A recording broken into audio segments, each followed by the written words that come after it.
Seringkali tidak mudah untuk percaya pada kehadiran Allah yang menyelamatkan. Apalagi kalau kita sedang terbelenggu dalam ketidakpastian, kita sedang mengalami pergumulan yang berat. Lalu kita bertanya, di mana Tuhan dalam hidup saya? Kenapa dia diam? Kenapa dia tidak peduli sama sekali?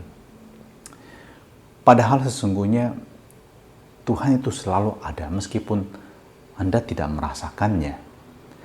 Ada tidak adanya Tuhan tidak tergantung dari perasaan kita. Ada tidak adanya Tuhan tidak tergantung dari situasi sulit yang kita hadapi. Seolah-olah kalau kita sedang sulit, Tuhan bersembunyi. Tuhan tidak nampak bagi kita.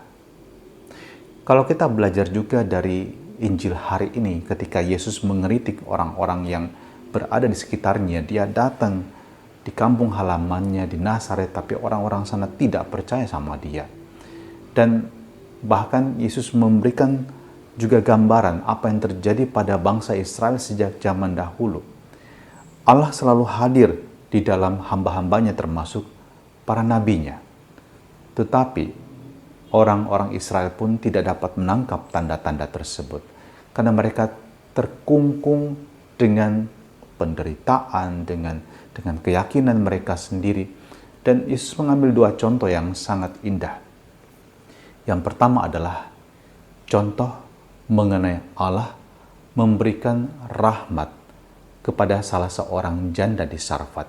Walaupun negeri Israel sempat mengalami kelaparan 3 tahun 6 bulan, tapi sang nabi Elia diutus kepada janda ini yang de facto tidak termasuk dalam lingkup masyarakat Yahudi. Contoh kedua adalah penyembuhan Naaman. Naaman yang adalah orang Syria. Dia menderita sakit kusta. Dan banyak orang kusta waktu itu di Israel, tapi Allah hanya menyembuhkan si Naaman ini. Lihatlah bagaimana Allah bekerja dengan tanda-tandanya bagi orang yang mau menerimanya dan percaya. Apapun situasi hidup kita saat ini, jangan beranggapan bahwa Tuhan tidak ada dan Tuhan tidak tahu dengan penderitaan Anda. Tahukah Anda bahwa Allah ada di sana dalam kehidupan sehari-hari Anda, dalam hal-hal yang tampak biasa Anda lakukan? Ketika Anda sedang melakukan pekerjaan rumah tangga di rumah, ketika Anda sedang bekerja di kantor, ketika Anda sedang melayani mungkin orang yang Anda cintai, semua itu menjadi medan di mana Tuhan menjumpai Anda dan melakukan karyanya.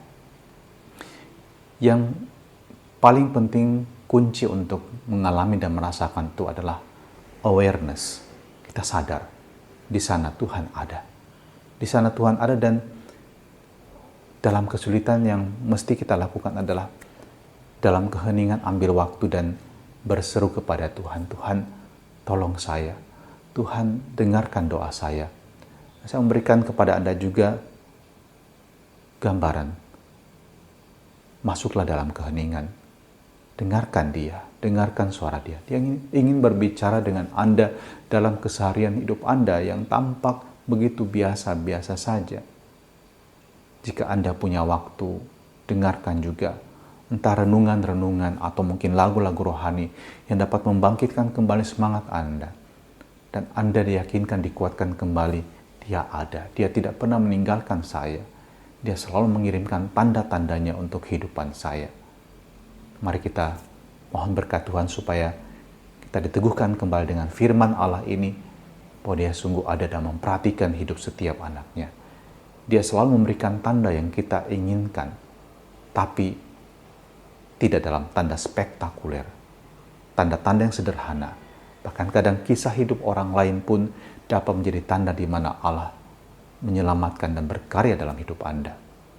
Pada hari Sabtu ketika Komunitas Kerahiman Ilahi Makassar mengadakan pendalaman materi mengenai spiritualitas Santo Yosef, ada seorang suster yang sharing pengalaman dia bahwa pada suatu ketika dia mendapati tempat di mana beras mereka itu disimpan, ternyata tempatnya sudah hampir kosong, beras hampir habis.